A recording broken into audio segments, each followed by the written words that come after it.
دوسرا میرا اصلی مقدمہ تو بخاری مسلم میں ہے رفع الیدین کے ساتھ، صلو کما رأیتمونی اصلی. کہتے ہیں نہیں بتاؤ رفع الیدین کا حکم کہاں ہے؟ بخاری مسلم دونوں میں رفع الیدین کا حکم موجود ہے. بخاری مسلم دونوں میں حدیث ہے.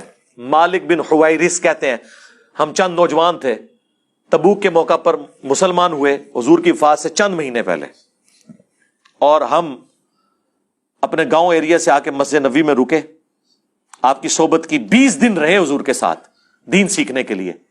کہتے ہیں پھر ہمیں گھر کی یاد ستانا شروع ہو گئی. ایک اچھا ٹیچر وہی ہوتا ہے جو فیس ریڈنگ کر لے. آپ تو کہتے ہیں نا حضور آپ کے زمانے میں ہوتا تو آپ کے ساتھ ہی رہتا. جو اس زمانے میں تھے انہوں نے اپنے کام بھی تو کرنے تھے نا، یہ دنیا میں نظام چل نہیں سکتا. تو وہ مالک بن حویرث کہتے ہیں حضور نے جب ہماری حالت دیکھی نا کہ آپ یہ بچے انٹرسٹ لوز کر رہے ہیں، ان کو گھر کی یاد ستا رہی ہے، تو حضور نے خود ہی بلا کے کہا کہ ٹھیک ہے بس جاؤ. یعنی وہ شرم و شرمی خود تو نہیں کہتے حضور اجازت دے. حضور نے کہا اچھا اب تم جاؤ.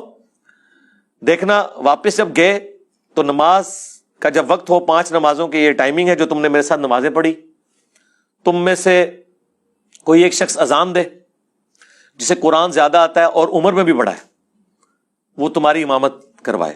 اور ساتھ ہی آپ نے فرمایا صلو کما رأیتمونی اصلی، اور نماز تم نے ویسے پڑھنی ہے جس طرح مجھے نماز پڑھتے ہوئے دیکھا ہے.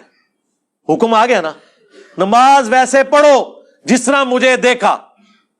اب اس کے بعد حضور کو کہنے کی ضرورت نہیں ہے کہ میں نماز جب شروع کرتا ہوں تو دیکھو میں اللہ اکبر کہتا ہوں تم بھی اللہ اکبر کہو، میں ثنا پڑھتا ہوں تم بھی ثنا پڑھو. یہ تو کہنے کی ضرورت نہیں ہے. بخاری مسلم دونوں میں حدیث ہے اللہ نے مجھے جوامع کلمات کے ساتھ مبعوث کیا کہ بات مختصر کرتا ہوں اور مفہوم گہرا. ایک جملے میں رفع الیدین کا حکم، تسبیحات کا حکم، ارکان کا حکم آ گیا نا. مالک بن حویرث جو یہ حدیث روایت کر رہے ہیں انہی سے پوچھ لیں کہ حضور نماز کیسے پڑھتے تھے.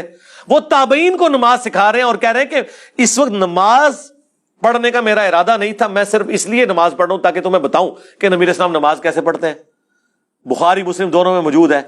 انہوں نے نماز شروع کی تو دونوں ہاتھ کانوں تک اٹھائے. مسلم میں کانوں تک ہیں اور بخاری میں صرف الفاظ ہیں کہ ہاتھ اٹھائے. جب رکوع میں جانے لگے تو دونوں ہاتھوں کو بلند کیا کانوں تک، یعنی انگلیوں کے پورے کانوں کی سیدھ میں اور ہتھیلیاں کندھے کی سیدھ میں، اور رکوع سے سر اٹھایا تو ایسا کیا.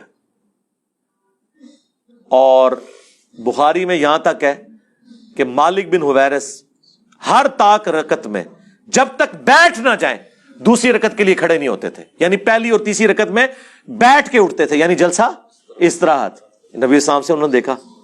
جو لوگ کہتے ہیں حضور بوڑھے ہو گئے تھے اس لیے جلسہ استراحت کرتے تھے، تو حضور نے مالک بن حویرث کو کیوں نہیں کہا کہ میں بوڑھا ہو گیا ہوں، تم نے ڈائریکٹ کھڑے ہونا ہے پنجوں کے بل. اور وہ پھر ضعیف روایت ترمذی سے لے کے آتے ہیں، امام ترمذی نے خود لکھا یہ روایت صحیح نہیں ہے. دیکھو اندازہ کرو، ہماری روایت بخاری مسلم میں، اور اس سے بڑھ کر بخاری میں 6251 نمبر حدیث ہے. ایک صحابی نے جب تیزی سے نماز پڑھی تھی